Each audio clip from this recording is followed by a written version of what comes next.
Hello दोस्तों, रोशनी education point में स्वागत है आप सभी का। और हम लोग एनसीईआरटी सार संग्रह से पॉलिटिकल साइंस देख रहे हैं। आज का जो हमारा टॉपिक है वो राज्य के नीति निर्देशक तत्व है। तो चलिए हम अपने क्लास को स्टार्ट करते हैं।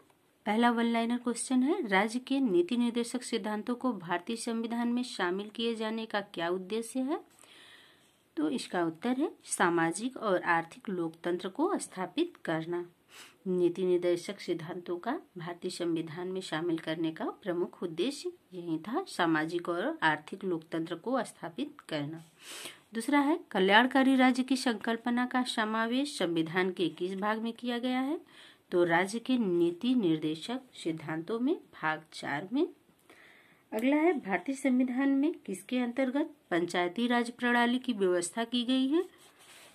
तो राज्य के नीति निर्देशक सिद्धांतों के अंतर्गत सामान्य आचार संहिता राज्य के नीति निर्देशक तत्वों का भाग नहीं है, किंतु सामान्य नागरिकता संहिता नीति निर्देशक तत्व है। क्या है कि समान आचार संहिता जो है राज्य के नीति निर्देशक तत्वों का भाग नहीं है, किंतु समान नागरिक संहिता जो है वो नीति निर्देशक तत्व है। नीति निर्देशक सिद्धांत वाद योग्य नहीं है।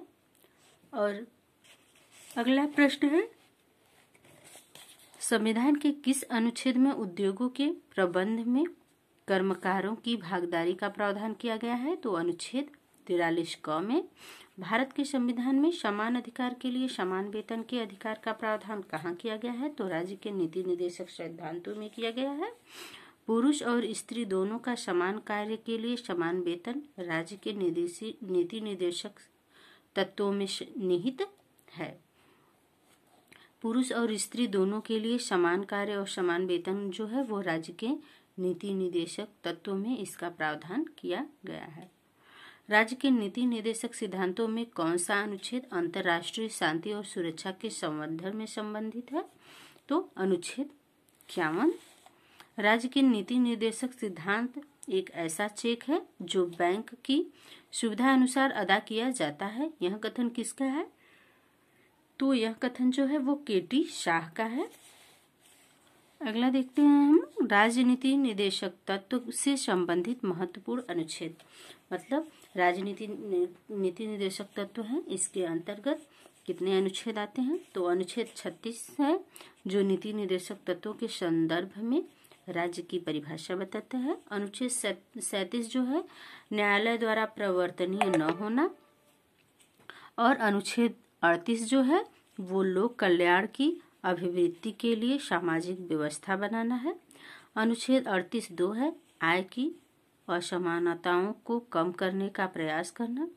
अनुच्छेद 39 का है पुरुष स्त्री को समान रूप से जीविका के पर्याप्त साधन प्राप्त करने का अधिकार करना। और अनुच्छेद 39 ख है समुदाय के भौतिक संसाधनों का स्वामित्व व नियंत्रण इस प्रकार हो जिससे सामूहिक हितों की सर्वोत्तम रूप से प्राप्ति हो। अगला है अनुच्छेद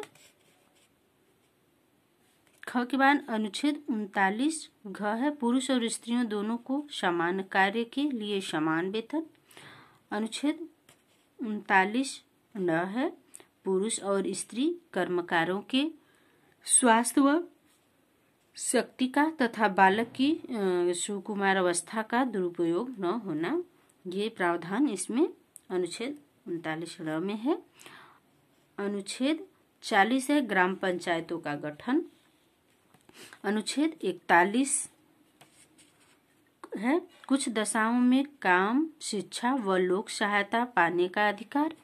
और अनुच्छेद 42 है काम की न्याय संगत एवं मानवोचित, मतलब जो काम है उसका न्याय संगत और मानवोचित दशाएं तथा प्रसूति सहायता, ये अनुच्छेद 42 में है। अनुच्छेद 43 देखें तो कर्मकारों के लिए निर्वाह मजदूरी आदि इसका प्रावधान है। अगला है अनुच्छेद 43 का उद्योगों के प्रबंधन में कर्मकारों का भाग लेना। अनुच्छेद 43 ख है सहकारी समितियों के स्वैच्छिक गठन, स्वायत्त संचालन, लोकतांत्रिक नियंत्रण एवं व्यवसायिक प्रबंधन को बढ़ावा देना। अनुच्छेद 44 है सभी नागरिकों के लिए एक समान नागरिक संहिता। और अनुच्छेद 45 है 6 वर्ष के कम आयु के बच्चों के लिए निःशुल्क व अनिवार्य शिक्षा का प्रावधान। और अगला है अनुच्छेद 46 जिसमें है SC ST दुर्बल वर्गों के शैक्षिक व आर्थिक हितों की अभिवृद्धि।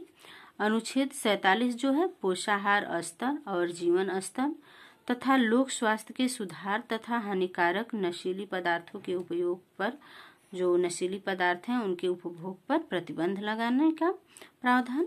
अनुच्छेद 48 देखें तो कृषि एवं पशुपालन में आधुनिक और वैज्ञानिक प्रणालियों का प्रयोग करना, गायों, बछड़ों तथा अन्य दुधारू पशुओं के वध पर प्रतिबंध एवं उनकी नस्लों में सुधार के प्रयास।